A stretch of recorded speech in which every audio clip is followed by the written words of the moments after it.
They say true wealth lies not in what accumulates, but in what doesn't bind you. Elias Moreau proved this with every decision, every daily gesture, every silent choice he made every day. He could have had it all: private islands in the Caribbean, imported cars, palaces on every continent. But he never wanted it. He opted for what few dare choose: simplicity. For him, life didn't require excess, only meaning.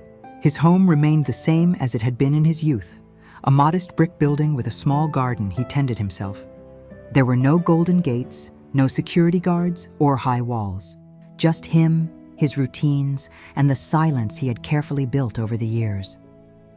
A friend once asked him why he didn't move to a mansion. He laughed softly and replied, "The bigger the house, the less silence. And I wouldn't trade my silence for golden walls." For Elias, every inch of his possessions reflected conscious choices, not momentary impulses. He'd driven the same car for decades. Not out of necessity, but because it worked. Every scratch on the hood, every revving of the engine told a story. He liked knowing he could rely on something without needing to constantly replace or upgrade. "It works, so it doesn't need more," he said. This philosophy applied not only to objects, but to all of life. If something works and fulfills its purpose, it doesn't need to be replaced by ostentation or appearances. Every morning, Elias would have coffee at a small corner shop. On good days, when his investments yielded more than expected, he'd buy a roll with honey or a fresh juice. On bad days, a black coffee would suffice. He counted every coin, but not out of greed. On the contrary, because he understood that attention to small details shapes how we handle larger things. For him, life was built on habits. Small daily acts reflect enormous future results. He didn't wear designer clothes or expensive watches. His most elegant suit had cost less than a single pair of shoes worn by an average executive. Elias believed that logos were handcuffs disguised as status. Spending to impress was a subtle trap. It created a dependence on other people's approval and diverted attention from what truly mattered. From a young age, he recorded every penny he earned and spent. Not to punish himself, but to know himself. He wasted nothing. Every expense had a purpose.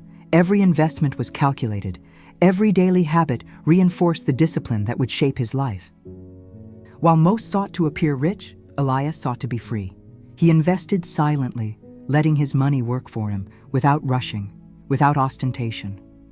Decades passed, and he remained the same.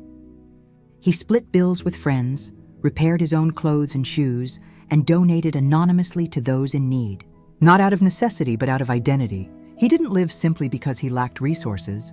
He lived simply because he understood that true wealth lies not in accumulating things, but in accumulating freedom, time, and peace of mind. He said, "I don't live simply because I'm rich. I'm rich because I live simply."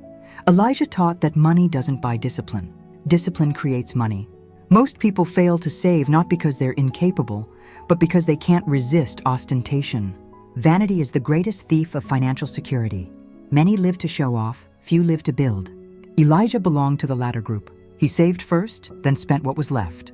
This simple act transformed small habits into lasting wealth. He could have retired decades ago, but he never wanted to. He loved what he did. He continued reading, learning, writing, and sharing his knowledge with anyone interested. For him, work wasn't a burden. It was an expression of freedom.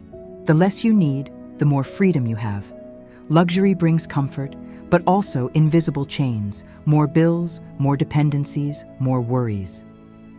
Simplicity, on the other hand, creates space. Space to think, breathe, observe the world, and wait for the right moment. While others chased fleeting pleasures, Elijah patiently awaited the fruit that grows slowly, but never withers. He didn't seek fleeting riches or ostentation. He sought lasting peace. Every decision reflected serenity.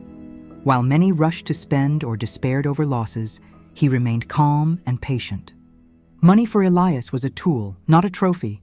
He made it grow, protecting it silently, without haste, without fuss. Elijah's life proved that the richest man is not the one with the most money, but the one who needs the least to be happy. Needing little is the greatest form of wealth. Needing a lot is the quickest form of slavery. He said, To live below your means is to live above your control. Every habit of discipline is a building block of freedom. Each conscious choice, a step away from the invisible chains that bind most people. And so, the story of Elias Moreau became a silent example that true wealth is not measured in possessions or status, but in time, peace, and freedom. While many continue to chase flashing lights and fleeting brilliance, he walked peacefully, rich in something that cannot be bought: freedom to be, freedom to choose, and freedom to live fully.